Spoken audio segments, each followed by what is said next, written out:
Antarctica was thought to be a lifeless continent inhabited only by penguins. But then scientists from Antarctic research stations began to stumble upon terrible monsters. The most famous Antarctic monsters are Plasmasaurs, creatures that are clots of plasma. However, scientists argue fiercely about whether they can be classified as living creatures. The first Plasmasaurs encountered a Soviet expedition, which made its way to the South Pole in 1959. 300 meters away from the rover, a luminous ball of light jumped out of nowhere. A few minutes passed and the ball slowly rolled toward the polar explorers and turned into a kind of sausage. Photographer of the expedition, Gorvica, with the camera in his hands, went forward. The sausage stretched out in a narrow strip and a luminous halo appeared around the man. Gorvica screamed and fell in the snow. The team leader Andrei Skobelov and the expedition Dr. Roman Kostov fired several shots into the luminous ribbon. It burst into flames and sparks spurted out. Having exploded, the tape disappeared. The photographer was dead. The back of his head, his hands, and his back were charred. The second time the glowing orbs met the explorers 3 days later. They emerged at a height of about 100 meters and began to move slowly toward the people along complex trajectories. After several shots were fired at them, the orbs disappeared, leaving the smell of ozone in the air. 2 more dead polar explorers were left lying on the snow, Kusov and Borisov. These were the first tragic encounters of scientists with the glowing orbs, later called Plasmasaurs. Then several more happened. The last victim of the plasma beings was a member of the French expedition of 1991, Jacques Valence. The answer to the question of who or what scientists encountered on the ice continent was offered by Russian scientist Boris Solomin. When flares occur on the Sun, streams of magnetic plasma formations, Plasmasaurs, fly away from it at a rate of several hundred kilometers per second. Reaching the Earth, they remain in the ionosphere. The Earth's radiation belts are a real sanctuary for all kinds of Plasmasaurs of solar and even galactic origin. They can descend to the surface of the Earth in areas of the magnetic poles. Encounters with these formations often led to the death of scientists on the ice continent and therefore should be avoided. The monsters that lived in Antarctica near the pole of cold were dubbed by journalists as Gorowitz's monsters. Polar explorer Isaac Gorowitz first encountered the monster that got his name in the summer of 1960. The scientists moved slowly, making frequent stops to make mission-relevant observations. At one of them, a magnetologist by the name of Stolperd went missing. The footprints left by the scientists led to a crack. In the depths, on a ledge, a sprawled figure of a man could be seen. Into the crevasse Gorowitz descended. Restrained by ropes, he plunged deeper and deeper into the darkness.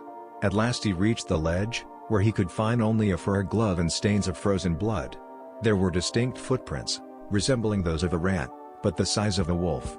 They first ran along a ledge, then crossed a steep wall and disappeared into the darkness. Meanwhile, the weather conditions had worsened. The expedition, not having reached the pole of cold, was forced to return to the station. The snow and wind made the search for the lost man impossible. The winter the year was severe. The temperature at the station dropped to 70 degrees and the cold wind made it completely intolerable. Only groups of 2 people went out at a time, for very short intervals of time.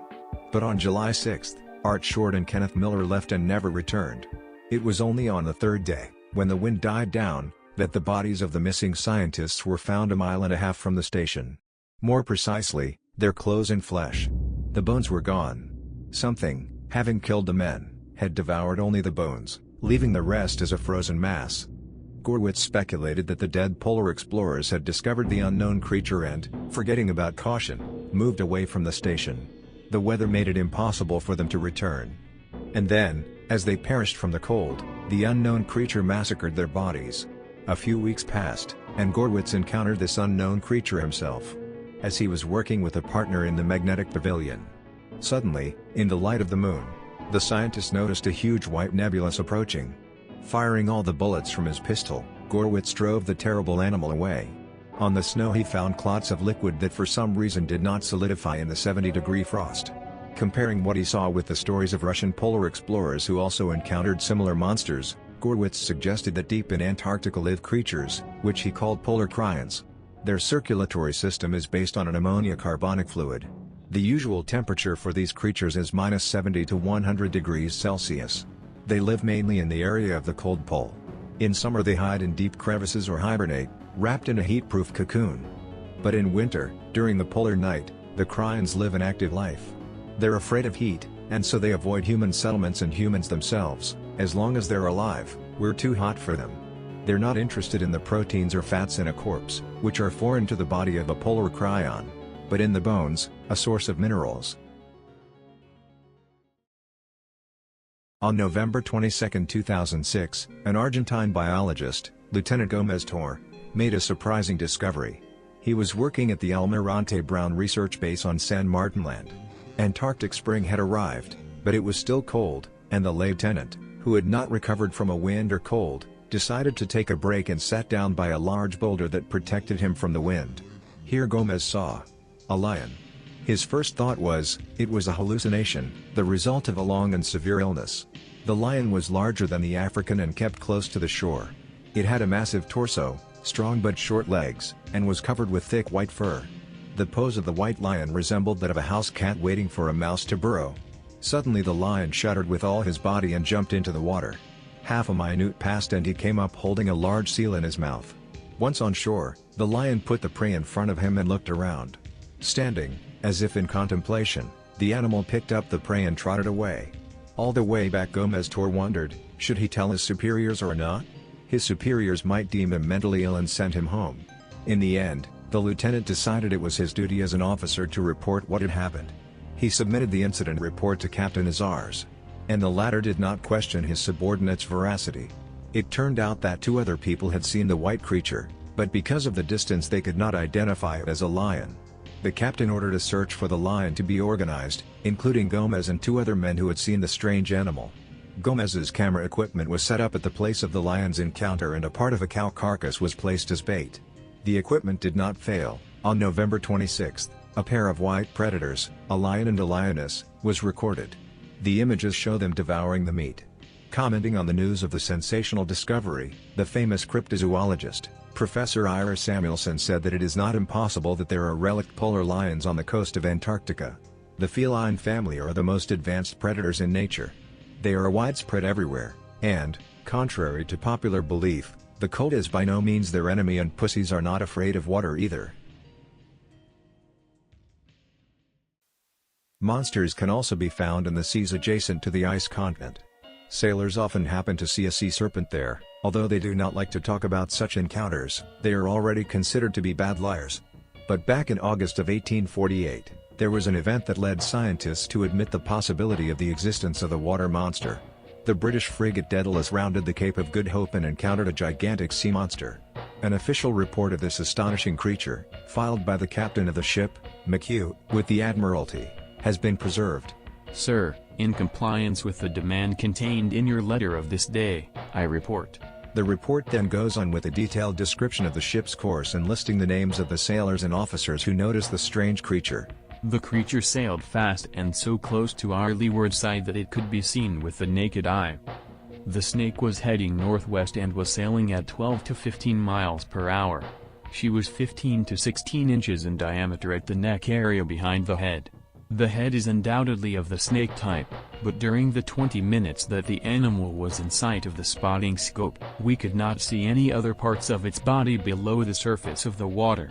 The color was dark brown with a yellow and white stripe in the throat area. The animal had no fins, but something that looked like a horse's mane or a bunch of seaweed was dangling on its back. The sea serpent was seen by 7 of the crew of the Daedalus. An amateur painter who was on the ship managed to sketch it. This drawing of the sea serpent is often cited on the pages of books devoted to mysterious animals. The story of the sailors from the Daedalus was printed in the Times, England's most conservative newspaper. From there it quickly migrated first to other British newspapers, and then to the foreign press. Renowned paleontologist Richard Owen tried to issue a rebuttal in the press, believing that the sailors from the Daedalus did not see a giant snake, but simply an enormous seal, or, as it is often called, a sea elephant, an inhabitant of Antarctica. But Captain McHugh and the other members of the crew categorically objected. There could be no mistake, sailors know this species of seal very well and often meet them on the voyage. The creature they saw was not like any animal known to them. In addition, the cut was at least 10 times longer than any seal. The sea serpent was also found in other seas. In May 1833 Canadian officers came across it. We saw the head and neck of the serpent. The head was high above water and during the voyage was thrown far forward and then backward, so that it was alternately above water and underwater.